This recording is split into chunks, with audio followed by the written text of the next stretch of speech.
नमस्कार, स्वागत है आप सभी का मेरे इस यूट्यूब चैनल शीर्षो ऑनलाइन क्लास में। दोस्तों, आज का हमारा ये वीडियो भारत का भूगोल मतलब इंडियन जियोग्राफी के बेस पे है। आप जो भी कॉम्पिटिटिव एग्जाम की तैयारी कर रहे हैं तो उस कॉम्पिटिटिव एग्जाम में 1 या 2 या 3 या 4 कुछ नंबर ऐसे मिलते हैं, कुछ पॉइंट ऐसे मिलते हैं जो कि भारत के भूगोल के बेस पर आपको क्वेश्चन जो है देखने को मिलेगा। तो आज के वीडियो आप सभी के लिए है और आज की इस वीडियो में हम भारत के भूगोल के जो भी पॉइंट्स आप सभी के लिए बेशक खास होने वाला है उस चीज़ को हम यहाँ पास कवर करेंगे, अदर चीज़ को हम यहाँ पास छोड़ देंगे।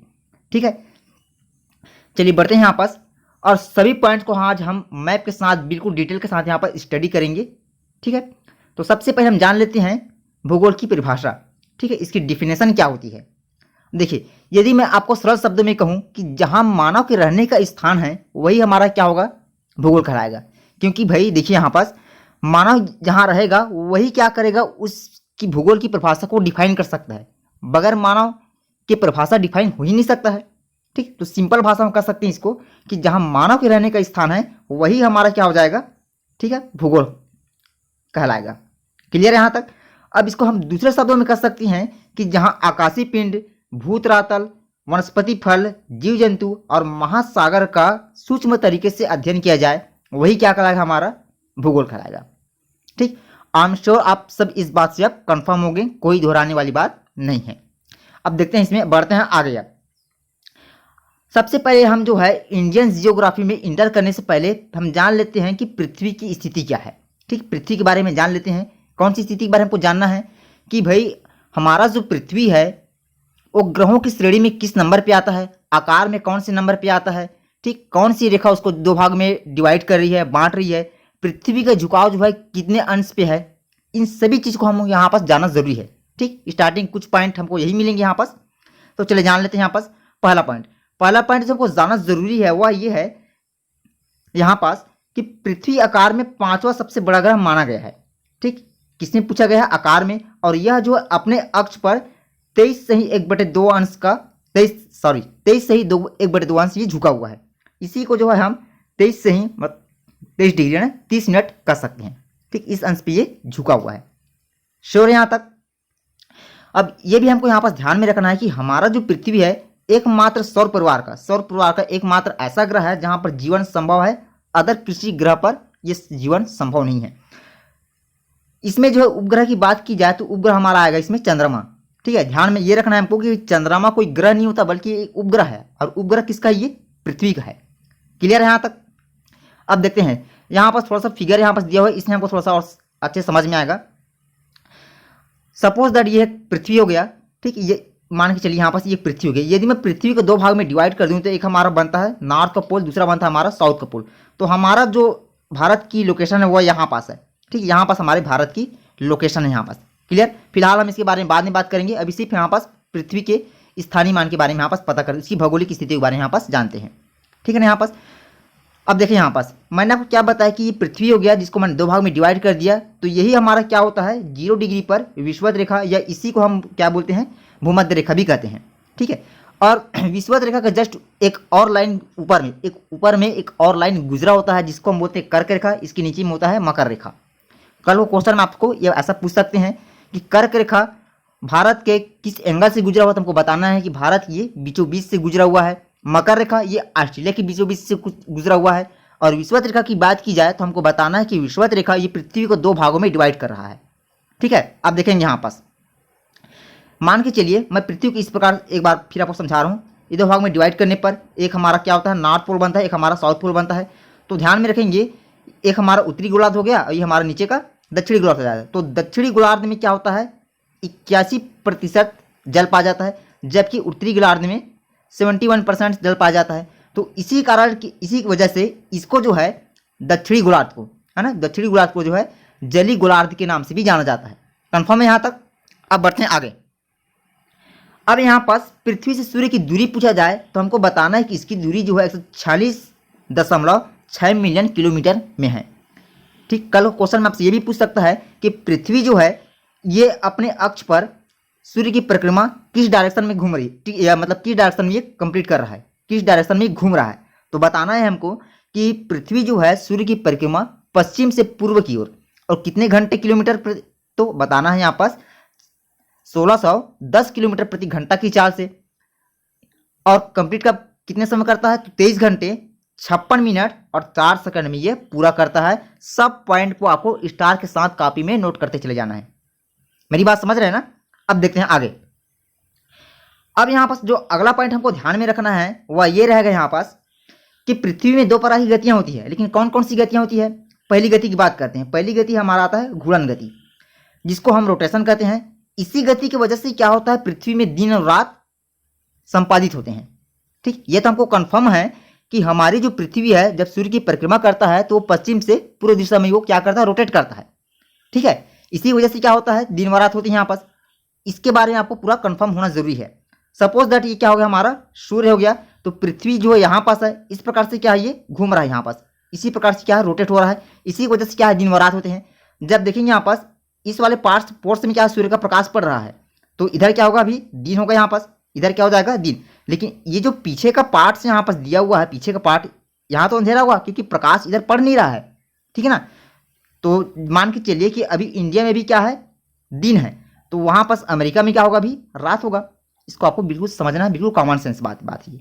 ठीक है, चलिए अब उसके बाद सेकंड यहाँ पास जो पॉइंट है वह है यहाँ पास परिक्रमण काल। इसके बारे में जान लेते हैं। तो परिक्रमण गति की वजह से, सॉरी काल बोल रहा था मैं, गति है यहाँ पास। परिक्रमण गति की वजह से क्या होता है, पृथ्वी में ऋतुएं बदलती है ना। कुछ समय के पश्चात बरसात आते हैं, कुछ समय के पश्चात गर्मी, फिर कुछ समय के पश्चात ठंड का मौसम, ये सभी क्या है, बदलते रहते हैं। अब देखेंगे यहाँ पास थोड़ा सा इसको फिगर में मैं थोड़ा क्लियर कर दूं। मान के चलिए ये हमारा सूर्य हो गया। अब पृथ्वी क्या है, अपने अक्ष पर इस प्रकार से ये घूम रहा है ये। ठीक, ये हो गया हमारा पृथ्वी। ये ऐसे क्या है, ये घूम रहा है, ये ऐसे करके क्या है, ये इस प्रकार से ये घूम रहा है। इसको हम क्या बोलते हैं, परिक्रमण गति बोलते हैं। और परिक्रमण गति को एक बार और ध्यान में रखना है, इसी को जो है वार्षिक गति भी कहा जाता है। क्लियर हो गया यहाँ पास। तो इसी की वजह से क्या होता है, ऋतुएं जो है बदलती रहती है। मेरी बात समझ रहे हैं ना। अब यहाँ तक हो गया जो बेसिक पॉइंट्स हमको जो अर्थ के वे पृथ्वी के बारे में जानना है वो यही रहेगा।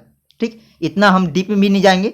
जो संभवतः मैं वही कोशिश करूंगा जो आपके एग्जाम की दृष्टि से सर्वाधिक इंपॉर्टेंट हो। क्लियर है। अब हम जान लेते हैं यहाँ पास इंडियन जियोग्राफी। अब यहाँ से हम जो इंडियन जियोग्राफी में इंटर करेंगे।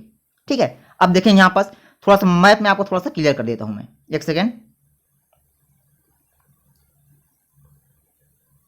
अब देखेंगे यहां से। अब इसमें हमको जानना जरूरी ये है कि कर्क रेखा जो है भारत के बीचों बीच से गुजरी है, ये हमको जानना जरूरी है। यहाँ पास भारत का उत्तरी पॉइंट कौन सा होता है, दक्षिणी पॉइंट कौन सा होता है, पश्चिमी पॉइंट कौन सा होता है, पूर्वी पॉइंट कौन सा होता है। ठीक, भारत का उत्तर से दक्षिण तक विस्तार कितना है, भारत का पूर्व से पश्चिम तक विस्तार कितना है, ये हमको सबको यहाँ पास पॉइंट टू पॉइंट जानना जरूरी है। ठीक है, यहाँ तक। तो यहाँ पास फिलहाल मैं मैप में आपको थोड़ा सा एग्जिट बता नहीं पाऊंगा, लेकिन चलिए इसको हम पॉइंट टू पॉइंट हर एक स्टेप को यहाँ पास कवर करेंगे कि भाई हमारा भारत जो है जनसंख्या में कौन सी स्थान पे आता है, प्रतिशत में कितना है, एरिया वाइज में कितना है, हर एक चीज को यहाँ पास हम डिटेल के साथ स्टडी करेंगे और साथ में मैप को भी लेकर। अब देखते हैं यहाँ पास। अब यहाँ पास भाई स्टार्टिंग के कुछ पॉइंट हमको जो है भारत की भौगोलिक स्थितियों को यहाँ पास ब्याह करेंगे। अब बोले कैसे, तो देखें यहाँ पास पहला हमारा रहेगा पॉइंट, यहाँ पास पहले पॉइंट की बात करें, पहला पॉइंट हमारा रहेगा कि भारत जो है हमारा उत्तरी गोलार्ध एवं पूर्वी देशांतर में स्थित है। अब कैसे, देखें मैं आपको थोड़ा सा बता रहा हूँ। यहाँ पास ये पृथ्वी हो गया, ये दो भाग में डिवाइड करने वाला विषुवत रेखा हो गया, ये नॉर्थ वाला पार्ट्स हो गया और ये साउथ वाला पार्ट हमारा भारत की लोकेशन यहाँ पास है, मैं आपको बता चुका हूँ यहाँ पास।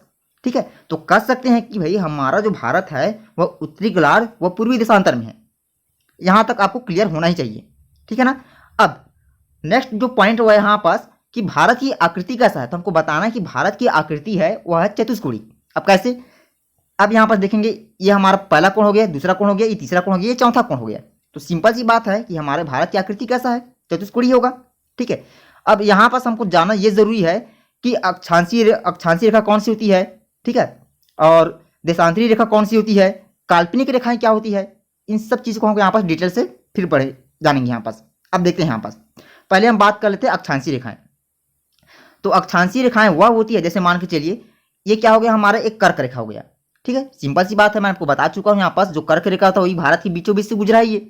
ठीक है, तो कर्क रेखा के जो समांतर जितनी भी लाइनिंग खींची होती है ये सभी क्या है यहाँ पास अक्षांशीय रेखा ही। ठीक, अक्षांशीय रेखा को लैटिट्यूड भी कहा जाता है इंग्लिश में। कल को क्वेश्चन आपसे पूछ सकता है कि भारत का अक्षांशीय विस्तार कितने डिग्री टाइमिंग से और किस गोलार्ध में है। तो हमको बताना है कि भारत का जो अक्षांशीय विस्तार है वह 8 डिग्री 4 मिनट से कितना 37 डिग्री 6 मिनट तक, जो कि उत्तरी गोलार्ध में स्थित है। पॉइंट को आपको नोट करते चले जाना है। मेरी बात समझ रहे हैं। अब अगला जो पॉइंट हमारा ये रहेगा, किसकी बात करें, एक सेकंड थोड़ा सा। अब देखेंगे यहां पास अगला जो हमारा पॉइंट ये रहेगा, देशांतरी रेखा।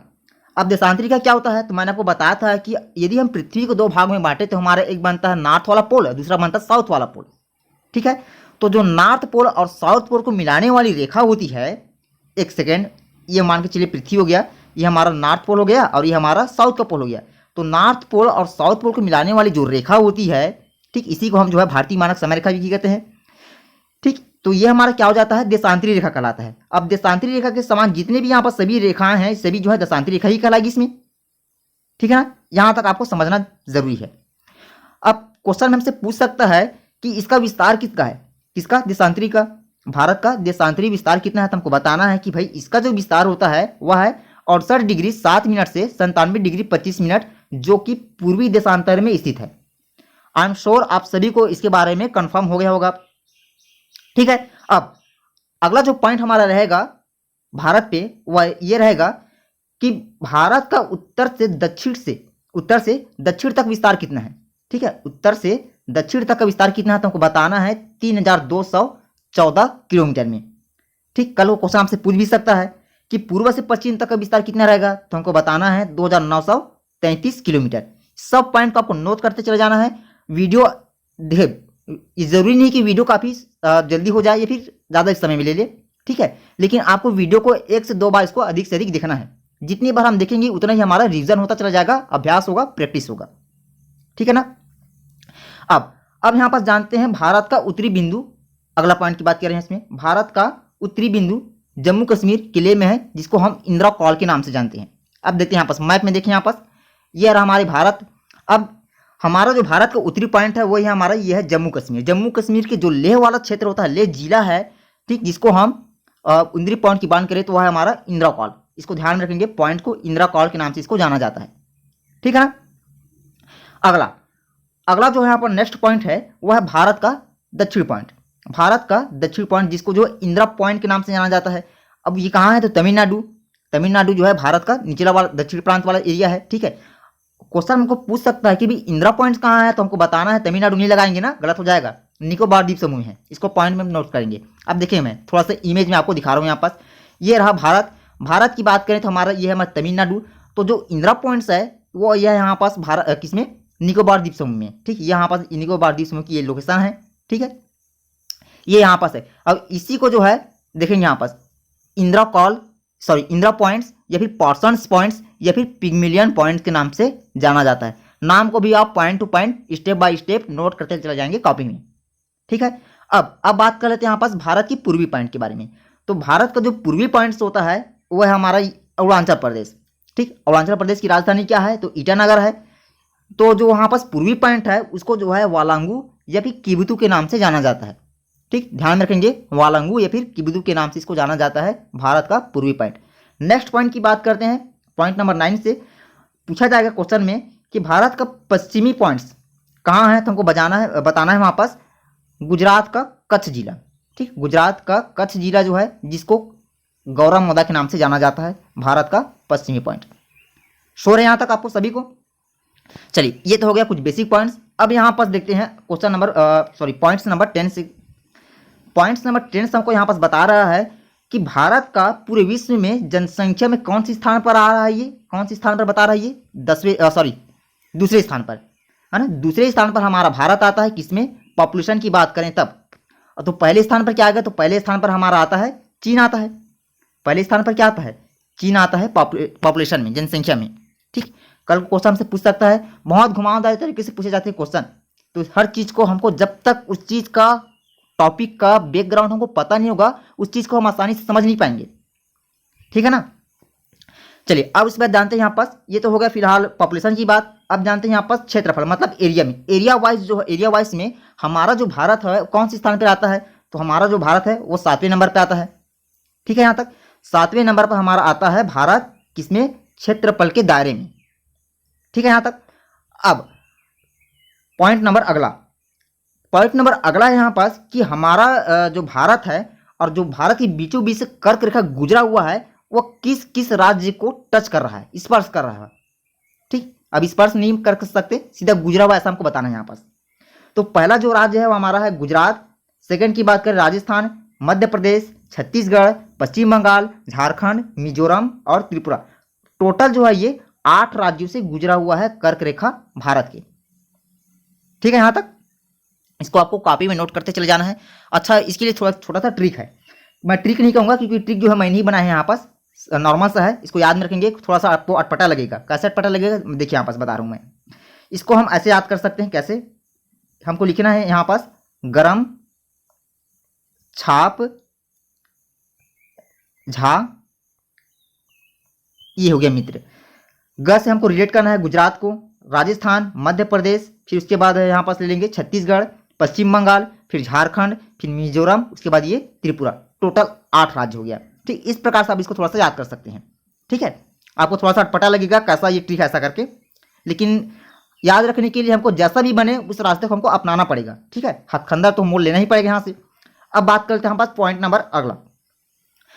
नंबर अगला है यहाँ पास हमारा कि भारतीय मानक समय रेखा 5 राज्यों से गुजरता है। तो वो कौन कौन से राज्य हैं? अब देखें यहाँ पास भारतीय मानक समय रेखा की बात हो रही है। अब देखेंगे यहाँ पास थोड़ा सा मैप में मैं थोड़ा सा क्लियर कर दूं आप सभी को। भारतीय मानक समय रेखा जो है इस प्रकार से एक लॉन्गिट्यूड रेखाएं होती है जिसको हम क्या बोलते हैं, देशांतरीय रेखा बोलते हैं। ठीक है, यदि देशांतरीय रेखा पूछा जाए तो ये जो है 82.5 डिग्री क्या होता है, देशांतरीय रेखाएं होती है। ठीक है, अब सवाल ये उठ रहा है कि भारतीय मानक समय रेखा जो है कितने राज्यों से गुजरता है। तो हमको बताना है, पहला हमारा उत्तर प्रदेश, मध्य प्रदेश, छत्तीसगढ़, आंध्र प्रदेश, उड़ीसा, मतलब टोटल जो है ये 5 राज्यों से ये गुजर रहा है। ठीक है यहाँ तक। इसको आपको कॉपी में नोट करते हैं। मैं जब भी पॉइंट बताऊं, जो भी पॉइंट बताऊं, उसको जो है आपको स्टार के साथ बिल्कुल कॉपी में नोट करते चले जाना है। ठीक, मैं ऐसा एक बार नहीं कई बार बोल चुका हूं आप सभी को यहाँ पास। चलिए आगे बढ़ते इसमें अब।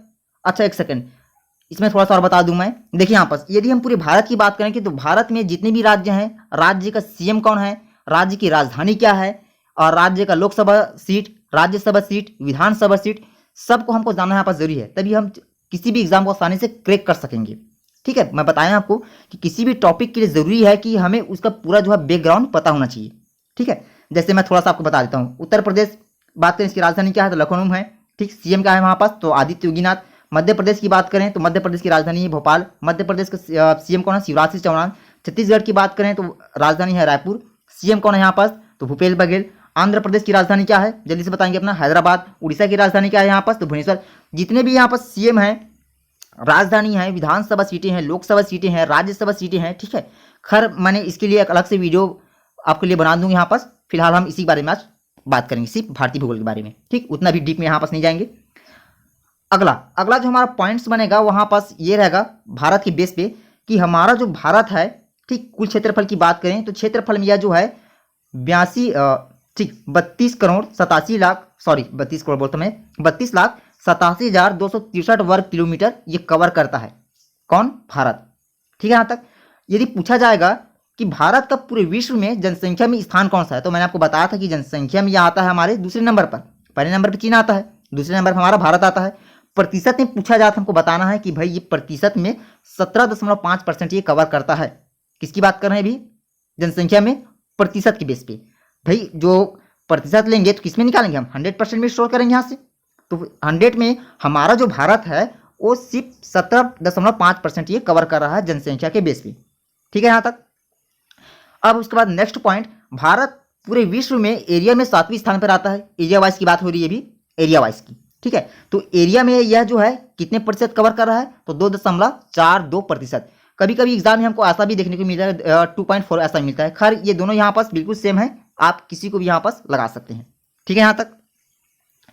अगला यहाँ पास बात करेंगे प्रायद्वीप के बारे में। अब देखिए प्रायद्वीप क्या होता है। प्रायद्वीप भारत का सबसे दक्षिणतम जो भाग है वह है तमिलनाडु, जिसको हम केप मेमोरियन के नाम से जानते हैं, जो कि कहाँ है, कन्याकुमारी में स्थित है। कन्याकुमारी मतलब भारत का दक्षिण प्रांत वाला क्षेत्र। ठीक है, अब जानते हैं थोड़ा सा यहाँ पास कि भाई ये प्रायद्वीप ये होता क्या है। तो प्रायद्वीप क्या होता है यहाँ पास, देखें यहाँ पास जैसे कि आपको मैप में दिख रहे हैं, ये हमारा जल से घिरा हुआ क्षेत्र हो गया, ये भी हमारा जल से घिरा हुआ क्षेत्र हो गया, और ये भी हमारा क्या है, जल से घिरा हुआ क्षेत्र हो गया। तो जो तीन ओर से जल से घिरा हुआ क्षेत्र होता है वही क्या होता है, हमारा प्रायद्वीप क्षेत्र कहलाता है। मेरी बात समझ रहे हैं, ये होता है प्रायद्वीप क्षेत्र। तो यहाँ पर तमिलनाडु, जिसको केप मेरिडियन के नाम से जाना जाता है, जो कि कन्याकुमारी में स्थित है। अगला पॉइंट हमको ये ध्यान में रखना है कि भारत का स्थलीय सीमा की लंबाई कितना है, तो 15,200 किलोमीटर। भारत के तटीय भाग की लंबाई की बात की जाए तो वह रहेगा हमारा 7576 किलोमीटर। हर पॉइंट को नोट करते चले जाएंगे स्टार के साथ में। अब बात करें तो यहाँ पास भारत की मानक समय रेखा। तो मैंने आपको बताया था कि भारत की जो मानक समय रेखा होता है वह 82/1/2 या फिर इसी को जो है 82°30' लिखा जाता है। ठीक है, क्योंकि कहाँ है, तो है ये पूर्वी देशांतर में है। देशांतर मैंने बता दिया, जो खड़ी लाइनें होती है उसे भी क्या है, देशांतरी रेखा है। ठीक है, जिसको लॉन्गिट्यूड कहा जाता है। क्लियर होगा यहाँ तक। अब अगला पॉइंट हमको यह ध्यान में रखना है कि भारतीय मानक समय रेखा जो होता है वह ग्रीनविच समय से 5.5 घंटे आगे होता है। ठीक है, क्या बताया मैं आपको कि भारतीय मानक समय रेखा ग्रीनविच टाइम से 5.5 घंटे आगे होता है। इसको कॉपी में और अच्छे से नोट करेंगे, क्योंकि ये वाला क्वेश्चन जो थोड़ा सा मैं दिलाया हूं, मुझे पता है कई बार ये ट्रेंड हुआ है। ठीक है, यहां तक चलिए। अब उसके बाद बढ़ते हैं अगला जो हमारा पॉइंट रहेगा। अब देखेंगे यहाँ पास, ये थोड़ा सा हट के पॉइंट्स है, कैसे है देखिए, मैं बता रहा हूँ थोड़ा सा। यदि हमसे पूछा जाएगा कल को क्वेश्चन में कि भारत में सर्वाधिक नगरीकृत वाला राज्य कौन सा है। अब नगरीकृत का मतलब क्या होता है, तो नगरीकृत का मतलब होता है जहां पर नगर शहर जो है काफी डेवलप हुआ है, विकास हुआ है उसका, तो वह है हमारा गोवा। ठीक है, वह है हमारा गोवा। गोवा की राजधानी क्या है, तो गोवा की राजधानी हमारे पणजी होता है। क्या है, पणजी। ठीक, गोवा के सीएम की बात की जाए तो होता है प्रमोद सावंत, अर्थात सीएम है प्रमोद सावंत है। ठीक है, कम नगरीकृत वाला राज्य पूछा जाए तो हमको लगाना है हिमाचल प्रदेश। ठीक है, हिमाचल प्रदेश कैपिटल क्या है यहाँ पास, तो है शिमला। और सीएम कौन है, तो हमको बताना है वहाँ पास, जल्दी से कमेंट देंगे अपना, क्या है वहाँ पास हिमाचल प्रदेश का सीएम, जयराम ठाकुर, यही है ना। चलिए ठीक। अब अगला पॉइंट हमको ये लेके चलना है, भारत में वन जो है सर्वाधिक कहाँ है, तो वह है हमारा एमपी में। एमपी वाला क्षेत्र जो है भारत में वन सर्वाधिक है। ठीक है, ये भी क्वेश्चन एग्जाम में कई बार ट्रेंड हुआ है। एमपी से कम वन की बात पूछी जाए तो हमको लगाना है हरियाणा में।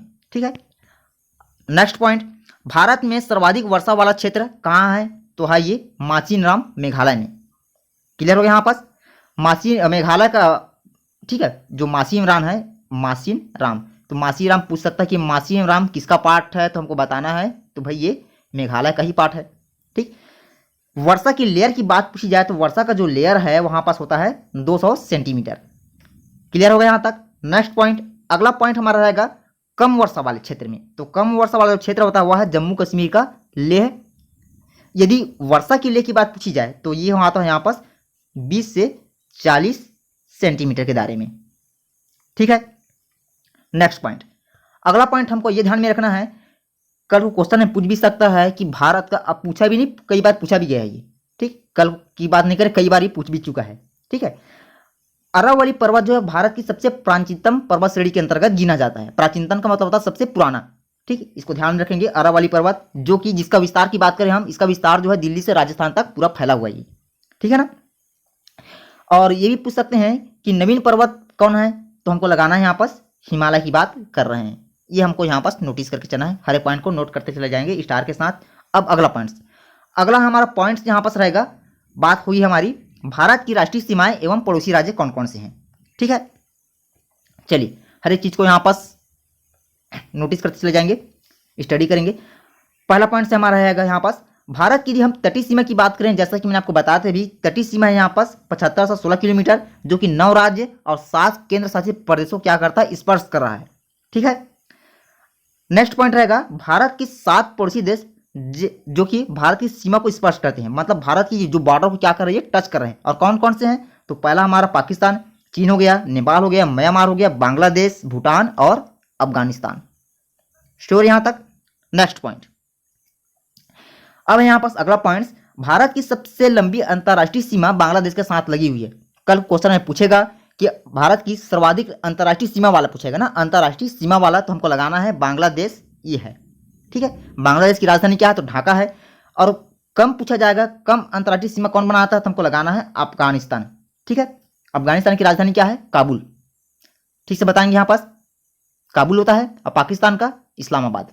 ठीक है, अगला अगला यहाँ पास बात करेंगे भारत के दो पड़ोसी देश जो भारत की तटीय सीमा के साथ जुड़े हुए हैं। तटीय सीमा का मतलब होता है जल वाले क्षेत्र से ये जुड़े हुए हैं। और कौन कौन सा है वो? तो वह है हमारा एक श्रीलंका और दूसरा मालदीव। नेक्स्ट अगला पॉइंट हमारा रहेगा ऐसे देश जो कि सिर्फ जल और थल दोनों के साथ सीमा बनाती है। अभी तक मैंने आपको क्या बताया था, या तो जल के साथ या फिर थल के साथ, लेकिन इसमें यह रहेगा कि जल और थल दोनों के साथ सीमा बनाती है, तो वह हमारा 3 देश रहेगा। पहला कौन सा? पाकिस्तान, बांग्लादेश और ये म्यांमार। ठीक है, अब उसके बाद अगला टॉपिक पे पहुंचते हैं यहाँ पास। भारत के साथ म्यांमार के साथ भारत के 4 राज्य जो सीमा बनाते हैं। ठीक है, और कौन कौन से यहाँ पास देखेंगे। यहाँ पास पहला है अरुणाचल प्रदेश, सेकंड की बात करें नागालैंड, थर्ड की बात करें मणिपुर, और फोर्थ की बात करें मिजोरम। तो ये चारों का नाम आपको ध्यान में यहाँ पास होना चाहिए। ठीक है, अब यहाँ पास बात करते हैं कुछ संधि के बारे में। अब देखेंगे यहाँ पास पहला जो हमारा संधि बनता है, ये भी कई बार एग्जाम में ट्रेंड हुआ है, पूछा जा सकता है कि पाक जलडमरू मध्य कौन सी संधि के बीच में आता है ना। और क्या बोलते हैं, एक मैकमोहन होता है, डुरंड रेखा होता है। ठीक, इस सभी के बारे में यहाँ पास फिलहाल यहाँ पर हम डिस्कस करेंगे इसको सभी को। चलिए जान लेते हैं यहाँ पास पाक जलडमरू मध्य, यह जो है भारत को श्रीलंका से अलग करता है, मतलब डिवाइड करता है ये। ठीक, जिसे जो है पाक जल संधि के नाम से जाना जाता है। किसकी बात हो रही है? पाक जलडमरू मध्य। नेक्स्ट पॉइंट, अब यह यहाँ पास मैकमोहन रेखा। अब देखेंगे यहाँ पास मैकमोहन रेखा किसके बीच स्थित है, हमको बताना है कि भाई ये जो है भारत और चीन के बीच स्थित है। और यह रेखा जो है सन 1914 में शिमला समझौते के दौरान इसको जो है निर्धारित किया गया था। कौन से समझौते के दौरान? शिमला समझौते के दौरान। सन की बात की जाए तो बताना है 1914 में ये निर्धारित किया गया था। ठीक है, और यह रेखा जो है अभी यह रेखा जो है अभी भारत और पाकिस्तान के बीच स्थित है। ठीक है, पहले क्या था? भारत और चीन के बीच स्थित था, लेकिन अभी जो है वर्तमान में ये भारत और पाकिस्तान के बीच स्थित है। तो यहीं से क्वेश्चन हमको पूछे जाते हैं। ठीक है यहाँ तक। अब नेक्स्ट पॉइंट बढ़ते हैं इसमें। अब है उसके बाद थर्ड वाला डुरांड रेखा की बात। अब देखें डुरांड रेखा क्या होता है। तो डुरांड रेखा, यह रेखा जो है पाकिस्तान और अफगानिस्तान के बीच स्थित रेखा है। ठीक है, इसकी बात करें, इस रेखा जो है कब ये अस्तित्व में आया था, तो ये जो है 1846 में सर इसको जो है डुरांड द्वारा निर्धारित किया गया था। ठीक, ध्यान रखेंगे डुरांड एक व्यक्ति का नाम था, इसी के द्वारा जो है इसको डुरांड रेखा का नाम भी दिया गया है। ठीक है, जो कि उस समय जो है भारत और पाकिस्तान के बीच सीमा रेखा बनाती थी। ठीक है, अब नेक्स्ट पॉइंट, अगला पॉइंट है यहाँ पास रेड क्लिप रेखा। अब रेड क्लिप रेखा की बात करें तो यह रेखा भारत और पाकिस्तान के बीच स्थित है। किसके बीच? भारत और पाकिस्तान के बीच स्थित है यहाँ पास। ठीक है, और यह भी हमको ध्यान में रखना है कि यह रेखा जो है 15 अगस्त सन 1947 में सर सिरिल रेडक्लिफ द्वारा निर्धारित किया गया था। इंपॉर्टेंट पॉइंट है, नोट करेंगे इसको। ठीक है, अब अगले पॉइंट की तरफ फिर बढ़ते इसमें। अब जान लेते हैं यहाँ पास भूमध्य रेखा, कर्क रेखा और मकर रेखा। देखिए मैंने आपको क्या बताया था कि भाई कर्क रेखा भारत के कितने राज्यों से गुजरता है, लेकिन अब जो अगला हमारा पॉइंट रहेगा उसमें हमको ये जानना जरूरी है कि कर्क रेखा जो है कितने देशों से होकर गुजरा है, मकर रेखा ये कितने देशों से होकर गुजरा है, भूमध्य रेखा ये कितने देशों से होकर गुजरा है। ठीक है, अब देखते हैं यहाँ पास, पहले जान लेते हैं भूमध्य रेखा। तो मैंने आपको बताया है कि जो पृथ्वी को 2 भाग में डिवाइड करे वही हमारा भूमध्य रेखा होता है, मतलब 0 डिग्री। ठीक है ना, और ये बात आपको नोटिस करना है, वहाँ पास पॉइंट बना लेंगे कि भूमध्य रेखा में क्या है, सर्वाधिक जैव विविधता पाया जाता है। ठीक है, जैव विविधता मतलब सभी समझते होंगे। ठीक, मैंने आपको कई बार क्लास में बता चुका हूँ यहाँ पास कि जैव विविधता का मतलब क्या होता है करके। ठीक है, जैव विविधता दिवस की बात करें तो ये जो मनाया जाता है, कब मनाया जाता है जल्दी से बताएंगे? 22 मई को मनाया जाता है ना, 22 मई को विश्व जैव विविधता दिवस मनाया जाता है। चलिए खैर ये फिलहाल टॉपिक के बाहर है, इसमें हम ज़्यादा उलझेंगे नहीं, आगे बढ़ते इसमें। भूमध्य रेखा के उत्तर में 23 से 1/2 डिग्री अक्षांश को कर्क रेखा, और दक्षिण की बात करें तो इसमें जो है 23 डिग्री 1/2 अक्षांश को मकर रेखा कहा जाता है। पॉइंट को नोट करते चले जाएंगे। ठीक है, अब देखते हैं यहाँ पास कर्क रेखा। कर्क रेखा होता क्या है? अब कर्क रेखा जो है निम्न देशों से होकर गुजरता है, जैसे कि ताइवान हो गया, चीन हो गया, म्यांमार हो गया, बांग्लादेश हो गया, भारत हो गया, ओमान हो गया, संयुक्त अरब अमीरात हो गया, सऊदी अरब मिस्रिया हो गया, नाइजीरिया हो गया। ठीक है, नाइजीरिया माली ना, नाइजीरिया माली एक ही देश है, तानिया, पश्चिम सहारा, ब्रह्मास और मैक्सिको, इतने देशों से होकर ये गुजरा हुआ है कर्क रेखा। ठीक है, अब उसके बाद बात करते हैं यहाँ पास हम मकर रेखा की। अब देखते हैं मकर रेखा क्या होता है। तो अच्छा, मैं आपको बता चुका हूं कि भाई मकर रेखा जो है किस देश के बीच से गुजरता है। तो ध्यान रखेंगे कि मकर रेखा जो होता है ये ऑस्ट्रेलिया के बीचों बीच से ही गुजरा हुआ है ये, ठीक है ना, ऑस्ट्रेलिया के बीचों बीच से गुजरा हुआ है। नोट करेंगे कॉपी में पॉइंट को। अब जान लेते हैं यहाँ पास ये कितने देशों से ये होकर गुजरा है। तो मकर रेखा की बात करें तो ये जो है चिली, अर्जेंटीना, पैराग्वे, ब्राजील हो गया, ठीक है, वीडिया, बोत्सवाना, दक्षिण अफ्रीका, मोजाम्बिक, मेडागास्कर और ऑस्ट्रेलिया, इतने देशों से होकर ये गुजरा है मकर रेखा, ठीक है। अब उसके बाद नेक्स्ट पॉइंट विषुवत रेखा की बात करते हैं। विषुवत रेखा जिसको हम भूमध्य रेखा भी कहते हैं, और भूमध्य रेखा में क्या होता है, विषुवत रेखा में क्या होता है, इसी में सर्वाधिक जैव विविधता वाला क्षेत्र पाया जाता है, क्योंकि यहाँ पास क्या होता है, वर्षा सर्वाधिक होती है, ठीक है ना। क्या होता है इसमें, वर्षा सर्वाधिक होती है उस लाइनिंग में, और जहाँ पास वर्षा सर्वाधिक होगी वहाँ पास जैव प्रजातियों का जो है समुदाय सर्वाधिक बढ़ेगा, वनस्पतियों का समुदाय वहाँ पास सर्वाधिक बढ़ेगा, ठीक है। आई एम श्योर आप सभी मेरे बताए हुए जितने भी पॉइंट्स हैं सबसे कंफर्म होते गए होंगे। अब चलिए इसमें जान लेते हैं हम विषुवत के बारे में। अब विषुवत रेखा ये किन किन देशों से होकर गुजरा है, तो एक है इक्वेडोर, कोलंबिया, ब्राजील, कैबान, कांगो गणराज्य, लोकतांत्रिक कांगो गणराज्य, Uganda, Kenya, Somalia, Maldives, Indonesia और किरिबाती, इतने देशों से होकर ये गुजरा है विषुवत रेखा, ठीक है। अब यहाँ पर थोड़ा सा इमेज को थोड़ा सा ध्यान देंगे। इसमें इमेज मैंने इसको यहाँ पास इसी नाम से अटैच किया ताकि कुछ फैक्ट मैं आपको इसके बारे में बता सकूं। अब देखेंगे यहाँ पास सौर मंडल के बारे में जानकारी। हमारा जो पृथ्वी है, ठीक है, ये पूरे क्या है, एक सौर परिवार का एक सदस्य के रूप में जाना जाता है। बात कर रहे हैं इसी पृथ्वी की, ठीक है। और सूर्य भी एक ऐसा ग्रह, सब जरूरी नहीं है कि सूर्य जो है ग्रह की श्रेणी में नहीं आता, ठीक है। कभी कभी जो है हम तो कई क्वेश्चन में पढ़ा भी हूं कि सूर्य को भी जो है ग्रहों की श्रेणी में अटैच किया गया है, ठीक है। अब देखेंगे यहाँ पास पहला हम ग्रह की बात करें तो हमारा होता है बुध, उसके बाद शुक्र, उसके बाद पृथ्वी, उसके बाद बृहस्पति, अरुण, वरुण, इस प्रकार से सभी एक क्रम में लगे होते हैं, ठीक। तो हमारा जो ग्रह है पृथ्वी, ये हमारा ग्रह, ठीक, पृथ्वी का एक उपग्रह होता है, मैंने आपको बताया है, चंद्रमा होता है, ठीक है। पृथ्वी अपना कितने टाइमिंग में अपना जो है परिक्रमा का अवधि कंप्लीट करता है, तो 365 दिन में ये कंप्लीट करता है, ठीक। 365 दिन का मतलब एक वर्ष, ठीक है। पृथ्वी को जो है कौन सा ग्रह कहा जाता है, लाल, नीला, हरा, जल्दी बताएंगे, ठीक। चलो हम श्योर आप सबको इसके बारे में पता होगा, ज़्यादा सब डीप नहीं जाएंगे इसमें, ठीक है। कौन सा ग्रह कहा जाता है सबको पता है, ठीक है। चलिए अब यहाँ पास हम जानना जरूरी है सौर परिवार के बारे में। अब देखें यहाँ पास इस चार्ट के अकॉर्डिंग हमको क्या क्या पॉइंट्स हमको ध्यान में रखना है। अब देखें यहाँ पास हमको ये ध्यान में रखना है कि यहाँ पास जो ग्रहों का क्रम कैसा है। मैंने आपको बताया है बुध, शुक्र, पृथ्वी, मंगल, बृहस्पति, शनि, अरुण और वरुण, ये क्रम को ध्यान में रखना चाहिए। और यहाँ पर जो ये वाला क्रम, इसको आप बिल्कुल भूल जाओ, इसको हमको ध्यान में रखना ही नहीं है। यहाँ से एक भी क्वेश्चन जो है एग्जाम में नहीं पूछा जाता है। पूछा कौन सा जाता है, क्रम पूछा जाएगा, ये वाला पॉइंट्स पूछा जाएगा और ये वाला पॉइंट्स पूछा जाएगा। अब देखेंगे यहाँ पास हर एक चीज़ को आप बिल्कुल नोट करते चले जाएंगे।